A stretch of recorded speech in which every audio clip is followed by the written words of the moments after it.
Exercise আমরা করলাম যাতে আমরা বুঝতে পারি যে কোনো আপৎকালীন সময়ে আমরা কি প্রবলেম ফেস করব এবং ওই প্রবলেমটা যদি যথাসময়ে আইডেন্টিফাই করতে পারি তাহলে আমরা আমাদের এটা সমাধান করে আমরা বন্দরকে আরো অধিকতর ভালো সেবা দিতে পারবো বলে আমরা আশা করি। চট্টগ্রাম বন্দরের অগ্নি দুর্ঘটনা নিয়ন্ত্রণে সক্ষমতা বৃদ্ধি, নিরাপত্তা এবং সচেতনতা সৃষ্টির বিশেষ মহড়া চালিয়েছে বন্দর কর্তৃপক্ষ। মহড়ায় বন্দর নিরাপত্তা সপ্তাহ উপলক্ষে বন্দরের নিজস্ব ফায়ার ব্রিগেড সহ বিভিন্ন বিভাগের কর্মকর্তারা অংশ নেন। রতন দাসের ছবিতে চট্টগ্রাম থেকে নয়ন বড়ুয়া জয়ের রিপোর্টে থাকছে বিস্তারিত।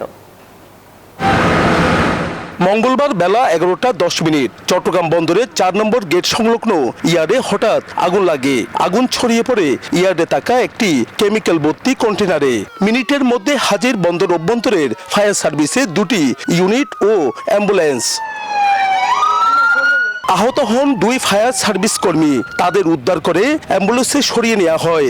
আগুন নির্বাপনকারী ফোম ব্যবহার করে আগুন নেভানোর পাশাপাশি পুরো বন্দরকে নিরাপদ করা হয়। প্রায় 20 মিনিটের এই দৃশ্য বন্দর নিরাপত্তা সপ্তাহ উপলক্ষে সাজানো অগ্নি নির্বাপন মহড়া।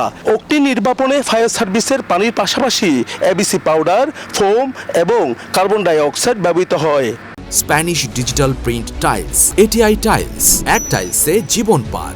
এক্সারসাইজ আমরা করলাম যাতে আমরা বুঝতে পারি যে কোনো আপৎকালীন সময়ে আমরা কি প্রবলেম ফেস করব এবং ওই প্রবলেমটা যদি যথাসময়ে আইডেন্টিফাই করতে পারি তাহলে আমরা আমাদের এটা সমাধান করে আমরা বন্দরকে আরো অধিকতর ভালো সেবা দিতে পারবো বলে আমরা আশা করি। কোনো দুর্ঘটনায় দ্রুত বন্দরকে নিরাপদ করার লক্ষ্যে এই অগ্নি নির্বাপন মহড়ার মাধ্যমে বন্দরের সক্ষমতা ও আন্তঃবাহিনীর সমন্বয় তুলে ধরা হয়েছে। তবে দুর্ঘটনা মোকাবিলায় প্রস্তুতির কথা জানায় ফায়ার সার্ভিস সহ সংশ্লিষ্টরা।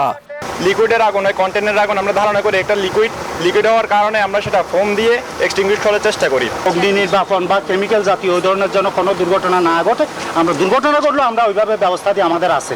চট্টগ্রাম বন্দরের ইয়ার্ডে নানা জটিলতায় দীর্ঘদিন ধরে পড়ে আছে বিভিন্ন রাসায়নিক বা দাহ্য পদার্থ। দ্রুত অপসারণ না হলে বড় ধরনের দুর্ঘটনার আশঙ্কা সংশ্লিষ্টদের। নয়ন বড়ুয়া জয়, নিউজ 24, চট্টগ্রাম।